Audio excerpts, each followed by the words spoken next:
Hey, what's up? Kevin6154, aka Phoenix Motorsports. And gotta bear with me, new camera, new technology, new editing software. Hopefully it just turns out good. We're gonna do some spring maintenance on my 1995 Harley Davidson Dyna Super Glide. So bear with me while we go on ahead and get her up on the lift, and we'll show you what you need to do to your motorcycle every spring at the beginning of the riding season. Things you need to check, things you should go over. Please don't be an idiot and just fire your bike up and ride it, especially with these older bikes. You just need to take a little bit of time and check some stuff. I guarantee you there will be a few maintenance items that need it done. Even though I did not put a lot of miles on this machine last year, there's still some stuff that you gotta have a little look at. So let's go ahead and get started. I'll go get it up on the lift. I'll see you in just a minute.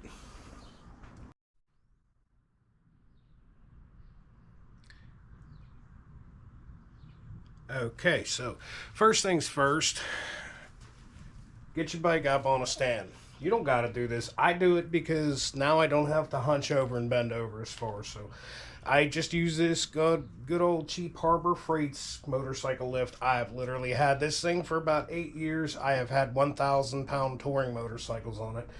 I got my money's worth out of this. I cannot recommend this unit any more highly for what it costs. I take an extra precaution. You've got loops on it to put a ratchet strap. I always do it just because now your machine is stable. It's not going anywhere. So you're obvious. First thing, oil check. Why would you not, right?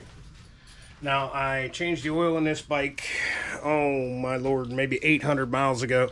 It does not need changed, that we know, but we're doing the thing here. So on a Dyna series, back here is where you're going to check your oil. It does not have an oil bag like on your Softail series. And it's just a cap. Wipe your dirt off around it so nothing falls down in it. Doesn't screw on or off or anything. You just kind of pull it out like that. I like to get a rag under it. And as you can see, there's different marks. This engine has not been started, so you're getting a good true read. But let's go ahead and wipe it off. And we are full. You get down to here, you add a quart. Full is all the way up here. So we got plenty of oil. We don't have anything to worry about. This is full cold, full hot. We'll double check it.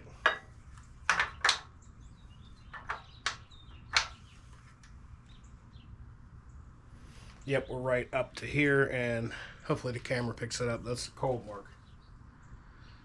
That is item number one. First and foremost, we know that that's good. We're also going to check the oil in the transmission. That'll be under this plug right here. It's about as simple as it can get.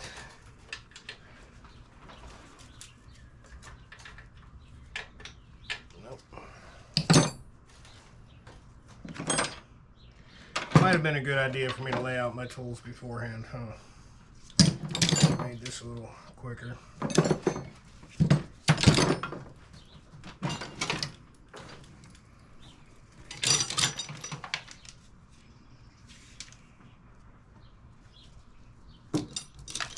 think it's this one. Yep, it is.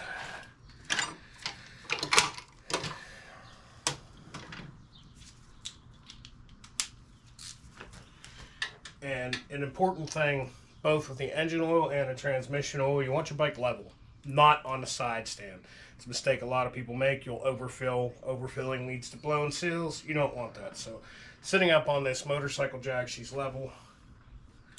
This has a seal on it. You don't have to kill it when you tighten it back up. Just snug, that's all you want. So we'll go ahead and pull this plug out.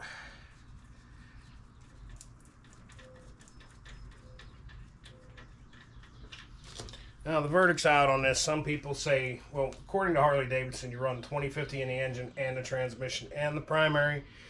A lot of people run 90 weight gear oil in the transmission. Honestly, it won't hurt anything. There's gears in there. It's gear oil. Come on, folks.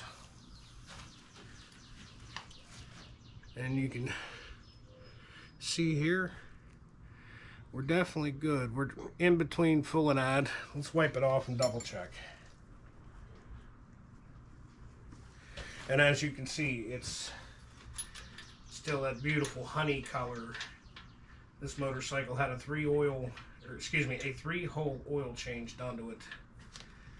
Oh my, maybe 1,000 miles ago. So that is still fresh oil, and it looks brand new as it should.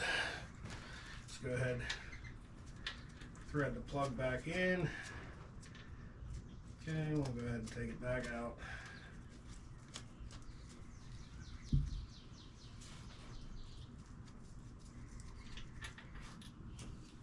Yeah, good to go. As you can see, right up to the full mark where it should be. Primary side is a little bit different, and you can search the internet all you want, or you can listen to an old timer.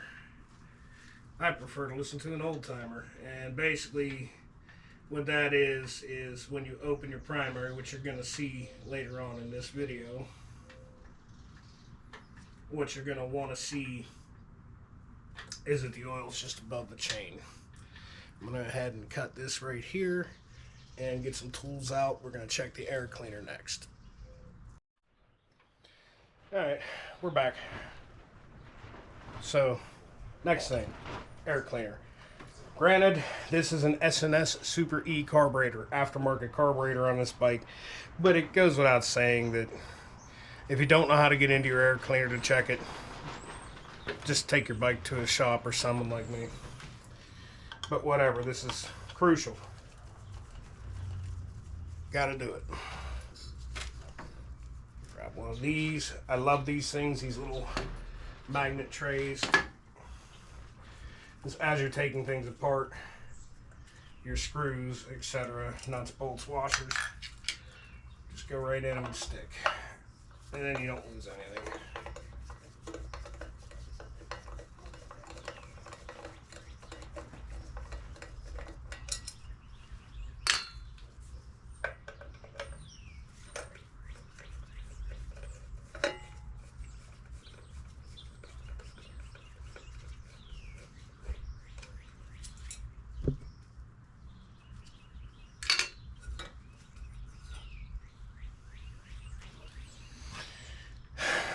Even if you're not going to clean the air filter, because it's good, which this one we're going to clean, but you're going to want to take and obviously give it a wipe out. Clean the air cleaner cover. I don't like the hyperchargers or the forward facing ones. They look really cool, but if you're riding in any kind of rain, sprinkles, they suck water right into your engine. This old teardrop design S&S air cleaner has been around since like the 50s. Obviously they work. Now, she is not filthy, but she could use clean. This is a K&N style filter. It's S&S, but essentially the same thing. It's a cotton filter with a mesh cage around it. They're pretty simple to clean. Do I have any on the shelf behind me? Okay, I've got the oil for it. I don't have cleaner up here. Essentially, you don't have to go crazy. I like Awesome cleaner that you get at the dollar store. It's like a degreaser. Shoot this whole thing down with Awesome, rinse it out real good with water, and let it dry. Once it dries, use this stuff. It's important. You want to oil this. So once she's dry, give her a coating of oil. That oil stops the dirt, and as you can see, you should be able to see daylight through it. This should be like a pinkish color. So it's dirty. We need an air filter clean. That is the first thing on the list of things to do to this motorcycle that we actually have to do, and that's clean the air filter. And we will go ahead and do that, and I'll get back to you. Alright, I'm back. As you can see, she's way better looking, and like I said, you can use Dawn dishwashing liquid, soapy water, you can use Awesome spray cleaner, just mild. You don't need crazy chemicals to do this, and you either let it sit out in air dry, or you can do what I do and really piss off your old lady by using her hair dryer to dry your air cleaner. Either way, you'll want it dry before you oil it. And how do you tell if it's dirty? Well, obviously you can look and see if it's dirty, or you hold it up to sunlight. We're going to use artificial sunlight here. You know what I mean? So, this alone doesn't really trap everything. You got to add some oil. I use this K&N filter oil. I'm sure there's 10,000 other brands. Hey, K&N, I could use a sponsor.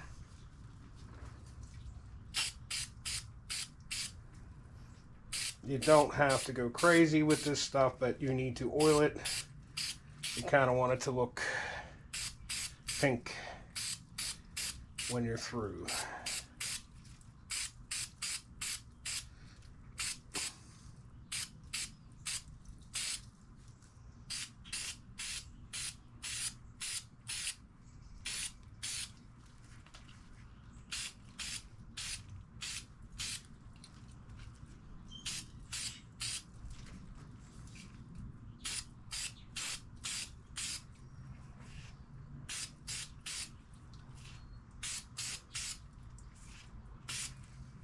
Alright. Camera might not pick it up, but like I said, you'll get like a pink tint. You know, you got a good clean air filter. And as I mentioned before, your cleaner housing. Just take a rag and go ahead and wipe any dirt and debris that's stuck to this, because, you know, it's just going to get sucked right into your fresh air cleaner. Goes back together about as simple as it came apart.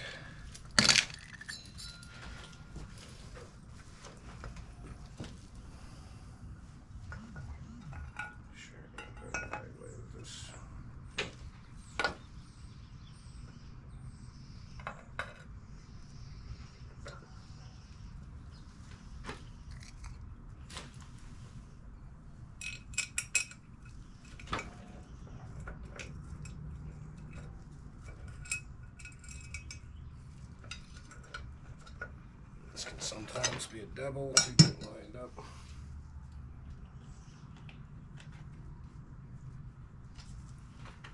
There we go.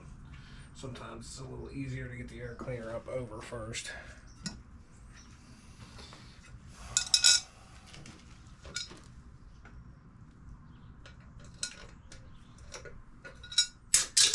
And then you drop the screw on the floor. If I was off camera, this would be already on here, but you know, since we're on camera, it's gonna fight us a little.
I already had this bike running this year.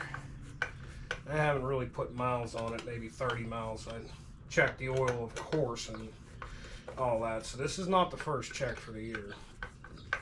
I did not, however, do the other checks that I'm going to show you in this video. I just made sure it had enough fresh oil in it and kind of took it on a couple of short, very crucial rides that I needed to do. This has been a very busy year for me. Work has ramped up. Made a couple of videos that one of them really sparked a buttload of interest. And I had to respond to a lot of things. Recent death in the family.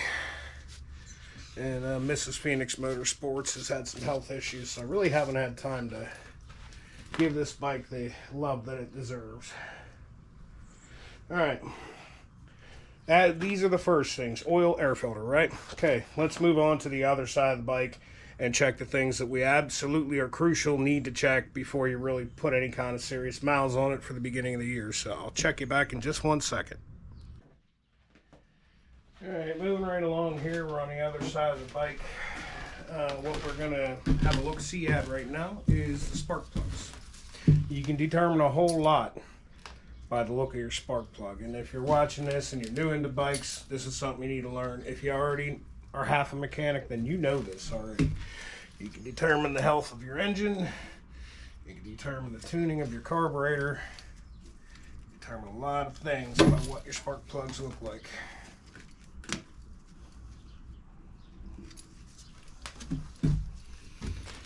When people use a spark plug wrench for this, on this bike, it's just easy as it gets to go ahead and just throw a regular wrench on it. Because being as is an air-cooled Harley Davidson, they are right out here in the open.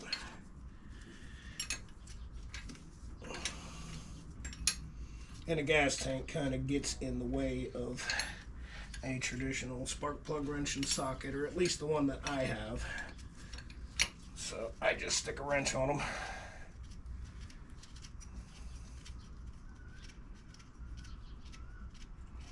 I don't think I put enough miles on these plugs to warrant a replacement,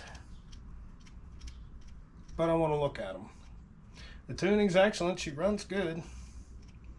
I just want to look and see so I can determine how my engine's running.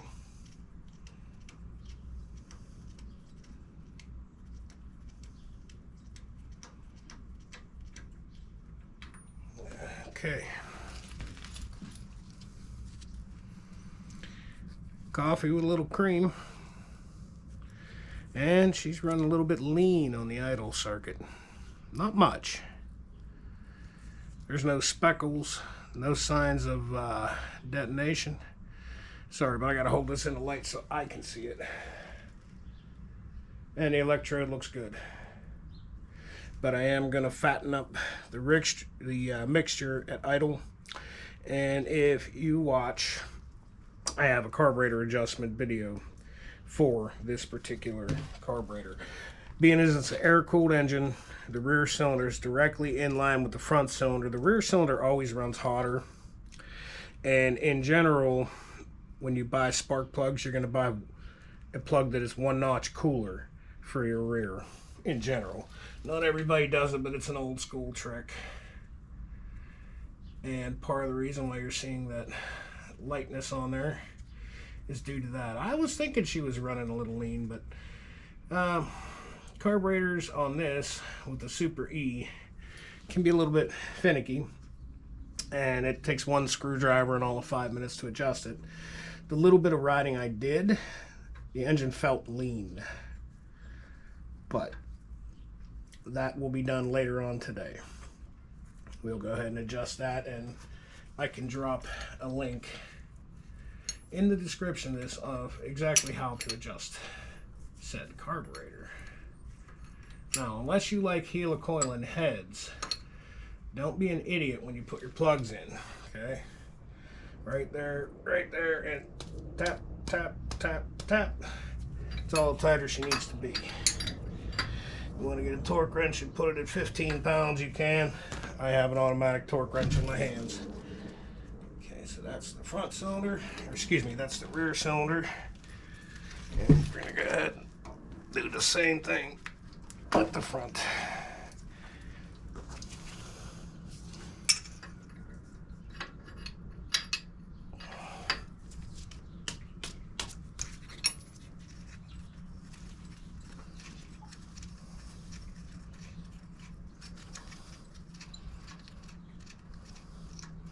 Trying to do better as far as keeping my fat ass out of the way of the video. And as some of you guys bitched about my carburetor rebuild video, that my arms are in the way. Well, we're trying to step things up a notch and do a little better on that. Hey, the mailman just drove by. Okay, what do we look like? Oh yeah, we're definitely lean. For sure. The electrode's not a bad color, coffee with a touch of cream, but that little bit of white powder, we're running just a twinge lean. So we're going to fatten the carburetor up. And like I said, I have a video on how to do that. It's really easy. But once again, plugs look just fine to me. We do not need new ones.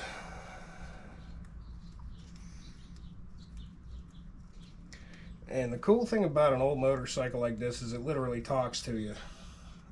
Your new bikes, fuel injected, they do everything for you. And when they stop working, they're like, fuck it, we're just not going to go. And then you got to get out a scanner. And this bike talks to me.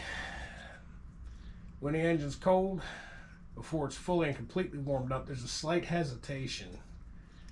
Unless you whack the throttle. When you whack the throttle, it gets a squirt of fuel from the accelerator pump. She's fine. But if you roll the throttle easy, slight little hesitation until the engine's totally warm. And that is via lack of fuel. 100% lack of fuel on that. And I knew that going into this. And now I've confirmed that. Got another little.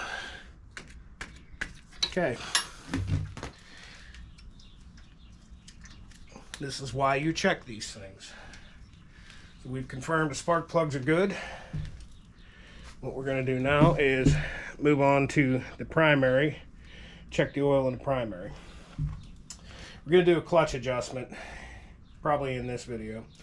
Prior to that, I need to remove this strap because this guy needs to come off. But I need to find star keys, actually Torx, out of my set to unbolt that cover and have a little look-see at the primary fluid. So bear with me for just a minute.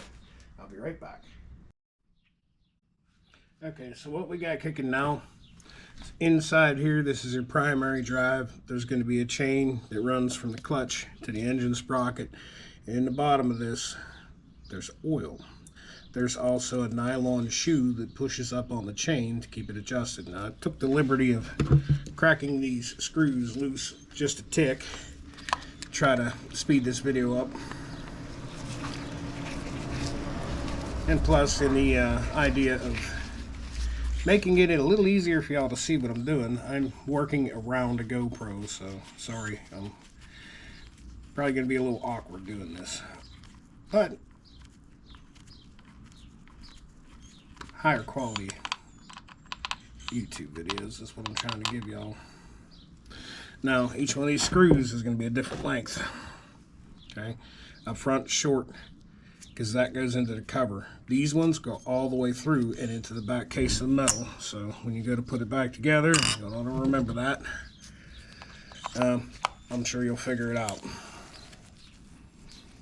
When the screw threads in 1/2 inch and the rest is sticking out, you'll know you got the wrong one in.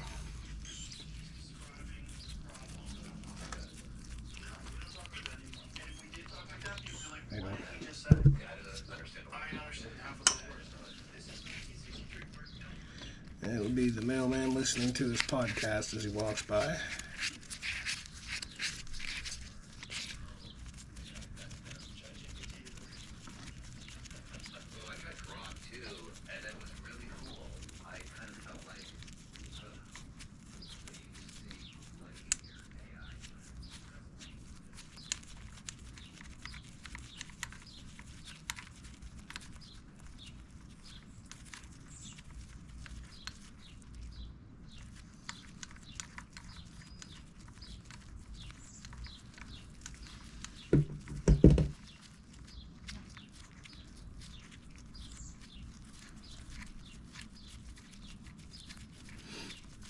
Now we're opening this up to check two things. I see somebody's put just a touch of anti-seize on that, and that's really awesome. I love when people think ahead. We're doing two things. We're going to have a look-see at the oil that's in here, and at the same time we're going to check our primary chain tension.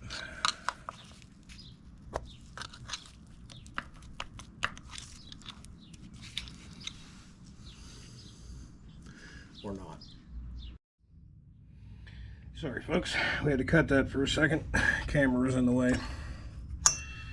This has to come off. There's a little tiny grub screw in the bottom that holds it on. This is the original factory shifter shaft for the motorcycle, and this motorcycle has forward controls, which has a linkage to the shifter shaft back here. So this is kind of null and void with these controls. But anyways, cover on top comes off, and it's kind of a bugger of a fit, so work it off little piece at a time, and you can see that moving off there. This is just a cover, but take your time, work it gently, and she'll come right off. You don't want to be a monkey man with things and just rip and yank and pull. That's how you break things and cause problems. I haven't been into here since last year, so, and I work on a lot of different bikes. I had to take a half second to remember what I was doing with this guy. Okay, it should probably come off now. Alright. There's an O-ring there, that's a seal, and I see someone had put anti-seize on there. Good. Whoever worked on this bike kind of knew what they were doing, man. It seems like they took their time and did everything right. And I love seeing that, I really do. Let's get you down here to a level where you can see a little better, but as you see, oil down in there is right where it needs to be.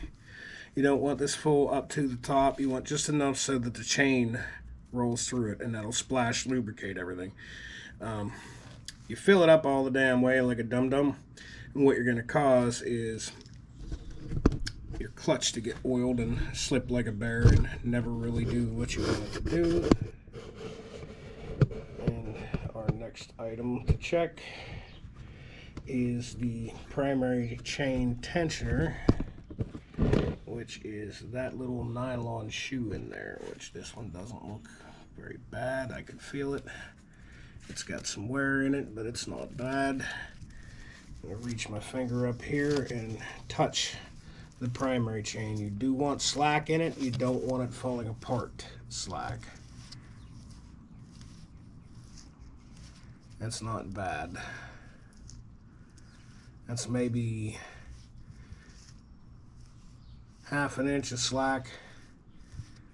I don't really think that needs to be adjusted. You got to pull this whole cover off to adjust it, and that would require a gasket, which I have, and it's buried, but we've checked it and it's good. And this is your main difference between a Harley Davidson and a Japanese bike, is this primary right here.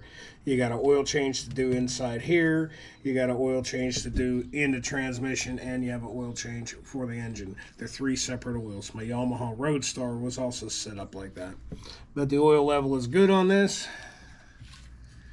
And you can see the oil's still pretty gold. It's going to get dirty quicker in here than in the transmission, simply because clutch material gets into it. So since that's all good, and I can see my shoe is not worn out, we'll go ahead and button her back up. Let me get a rag real quick here.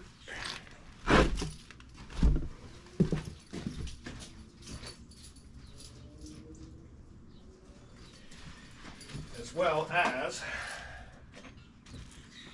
we're going to be nice and do the right thing, because it'll be me that takes it apart for any maintenance items later. And we'll put a little anti-seize on everything. Okay. Wipe that seal down. And this stuff here, keep this around. This is good to have. A little goes a very long way. A little pea-sized drop like that. Swipe some on that shaft so that it will come back apart nicely. Now I could tell by the smell they actually used gear oil, and I failed to mention that in the transmission. You can You can smell it. Gear oil stinks. It has a certain smell to it, and this is most definitely gear oil in the primary. So this was an old timer that worked on this bike.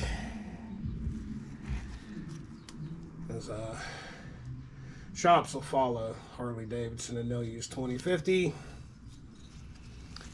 but it's not an engine. It's gears and chains. Gear oil will work just fine. And this is kind of a tight sort of fit on here. You just kind of work it back on.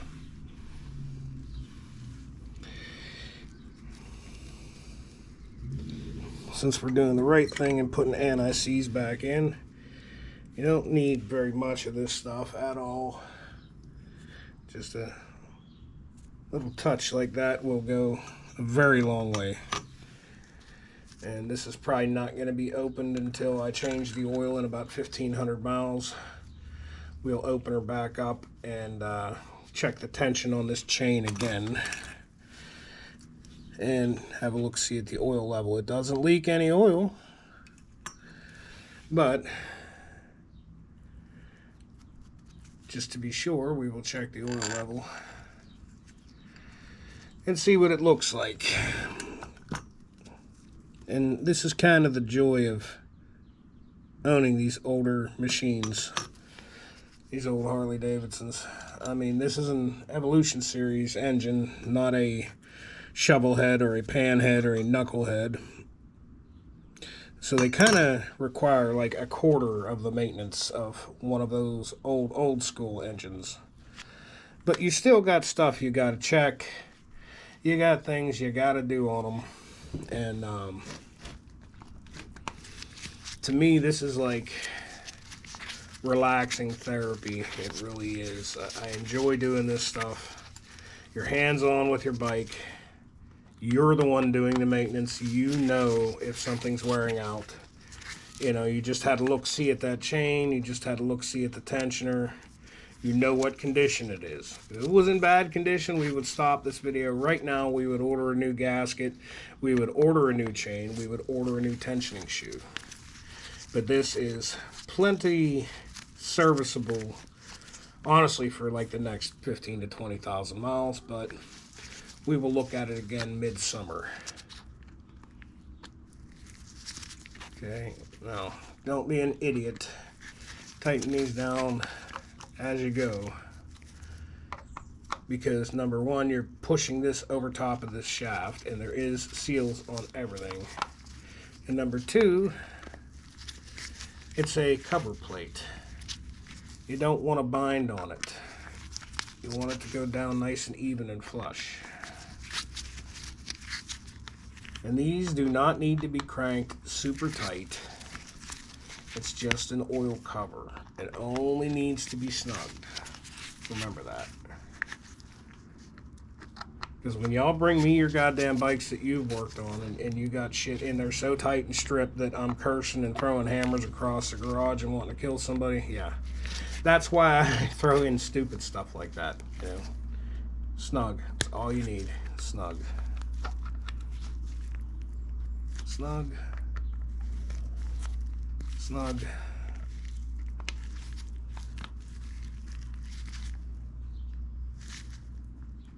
Snug. All it's got to do is press down on that rubber seal to keep the oil inside the primary. And honestly, I can tell you by feel my clutch definitely does not need adjusted. We don't need to open up this over here at all. I might off camera. I'm not going to bother putting it on camera. What I will do is drop a link in the description for a clutch adjustment on one of these bikes. Now, what somebody had done, and I see why they did it, but it made life miserable. This little adjusting, their little grub screw right here, set screw, they had it underneath so you couldn't see it. And I suppose that's kind of a good thing. Well, it's also kind of not a good thing, because then I couldn't see to take it out. And what I'm going to do with this little... Oh, see, they had a little Loctite on it, too. Well, we're going to leave that the way it is. Why they used red Loctite, I couldn't tell you. You don't need red Loctite on something like this at all. If this little piece fell off, you would be missing a little chrome piece. It wouldn't change the function of anything. Actually, that may not be red Loctite. That may be an old mechanic's trick. Instead of Loctite, you can use a little touch of your old lady's nail polish. I know, but dude, it works. I grabbed about the worst Allen key set I had because I'm in a hurry to get this done. I didn't feel like digging through all my toolboxes for my good ones. So that's making this a bugger to tighten up. But I'm going to go ahead and point this backwards like this so you won't necessarily see it. It'll be out of the rain, but when I go to take it apart, I'll be able to see what I'm doing instead of being upside down. And this is nothing more than a little decorative cover over top of that shaft. So snug, snug, snug. Okay, that's plenty good. All right, we'll wipe our greasy fingerprints. Okay, now we know our engine is good. We know the carburetor needs adjusted, just a tick. We know the clutch is good. We know the primary oil is good. We know all our lubricants are good. So we're going to put away a couple tools here. I'll see you in just a minute on the next important thing that we have got to have a look at before we put any serious miles on this bike. Alright, so we're going to go back to front. So we're back here at the rear of the motorcycle, actually the midpoint of the motorcycle. Let's see, there's our rear wheel and pulley, and what we're going to do now is inspect the belt. And put a little light on the situation for you. Hopefully you can see what I'm doing. What I like to do, I take a little marker and I put a mark on the belt like such. Black on black is a little hard to see, but I can see it. And I'll just go all the way across with the magic marker like this. If you got a paint marker, it'd work better, but this is what I got, so this is what I do. And you can see that mark. Alright, I'm going to have to lay on the floor to do this, but essentially what you're going to do, let me get you adjusted down a little more so you can see the underside of that belt. Lighting situation's not ideal, but basically your teeth of this belt, you're going to rotate your rear wheel around and look at every one of these teeth until you see,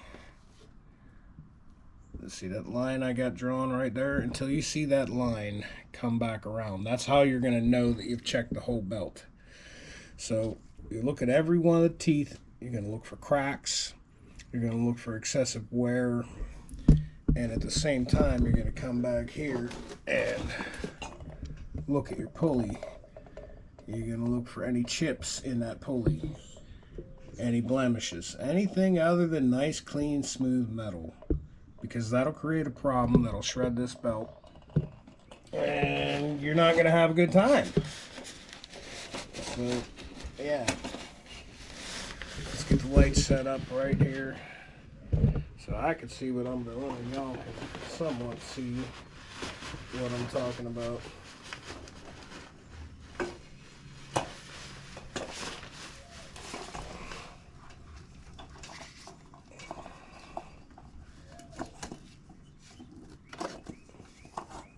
There we go, that's better.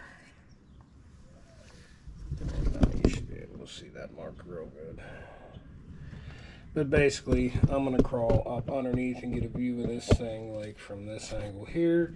Check every one of them teeth and make sure that's good. That's the next thing we're going to check. Prior to that, we can do this right now. Hopefully I can do it around the camera where you can see where I'm doing. Rear wheel bearings. Real simple. Grab the wheel front and back. Give it hell. Nothing. Good. rotates nice and free. We do know that. Swing arm bearings. Everything's tight. So let me get up underneath here and rotate this around and check that belt. And if there's any blemishes, any kind of tears, any chunks missing from the belt, we're going to go ahead and replace it. It's quite a job, but I would much rather do that here than be stranded on the side of the road. So I'm going to check that. I'll get back with you in just a moment.